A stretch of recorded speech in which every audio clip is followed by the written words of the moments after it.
నామమునకు మహిమ చెల్లును గాక. ప్రతినిత్యం వాగ్దానం చూస్తున్నారు, అనేకులకి వాగ్దానం షేర్ చేయండి. ప్రతినిత్యం ఈ వాగ్దానం మిమ్మల్ని, మీ జీవితాలను బలపరుస్తుంది. 94వ కీర్తన 14వ వాక్యాన్ని ప్రభు ఈవేళ మనకు వాగ్దానం ఇస్తున్నారు. యెహోవా తన ప్రజలను ఎడబాయువాడు కాడు, తన స్వాస్యమును విడనాడువాడు కాడు. దేవునికి స్తోత్రం. ఈ మాట ఎప్పుడు కూడా మనల్ని ధైర్యపరుస్తూ ఉంటుంది. అందరూ చేయి విడిచిపెట్టేస్తారు కదా.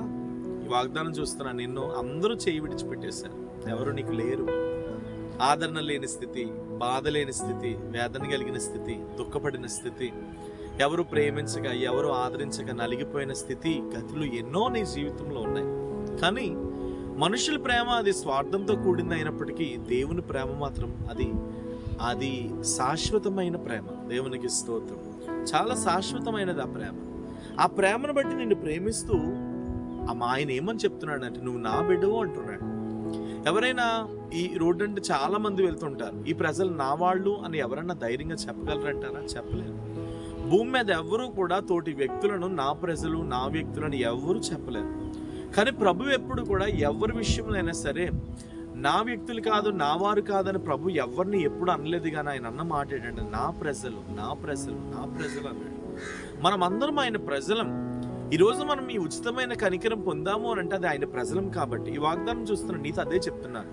నీకెవరు ధైర్యం, ఎవరి అండ లేకపోయినా నజరేయుడు అని యేసు అండ, ధైర్యం నీకు ఎప్పుడు ఉంటూనే ఉంటుంది.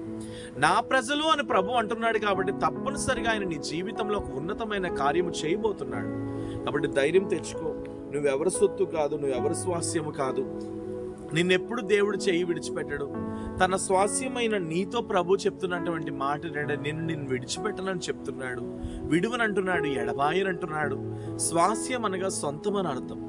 కాబట్టి నువ్వు నీ జీవితంలో నువ్వెవరికి సొంతం అని అనుకోకపోయినా యేసు ప్రభువుకు మాత్రం నువ్వు ఎప్పుడు సొంతమై ఉన్నావు. Praise the lord.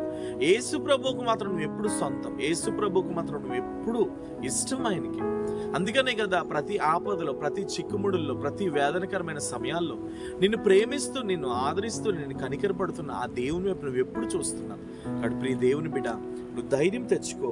తగిన శక్తిని దేవుడు నీకు అనుగ్రహించబోతున్నాడు. నేను అనేకులకు ఆశీర్వాదకరంగా రాబోయే దినములలో మార్చబోతున్నాడు. వాడు ధైర్యం తెచ్చుకో. ప్రభు కృప నీతో ఉన్నది, ప్రభు ధైర్యం నీతో ఉన్నది.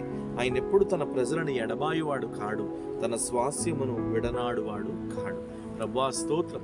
నీ పిల్లల్ని నువ్వు విడవనంటున్నావు, నీ పిల్లల్ని నువ్వు ఎడబాయనంటున్నావు, నీ పిల్లల చేతులు నువ్వు విడిచిపెట్టనంటున్నావు. ప్రభువా, నువ్వు ఇస్తున్న వాగ్దానంకే స్తోత్రములు. ఇప్పుడే ప్రభువా, ఈ వాగ్దానం చూస్తున్న వారి మీద పరిపూర్ణమైన నీ సన్నిధి దిగివచ్చి ఎవరిని ప్రభువా మీరు చేయి వదలొద్దని ప్రార్థన చేస్తున్నారు. ఎవరు ఎక్కడికి వెళ్ళినా వారి జీవితాల్లో జయమును చూచుదురుగాక. ఎవరు ఎక్కడికి వెళ్ళినా వారి బ్రతుకులలో ఒక ఆశీర్వాదమును చూచుదురుగాక.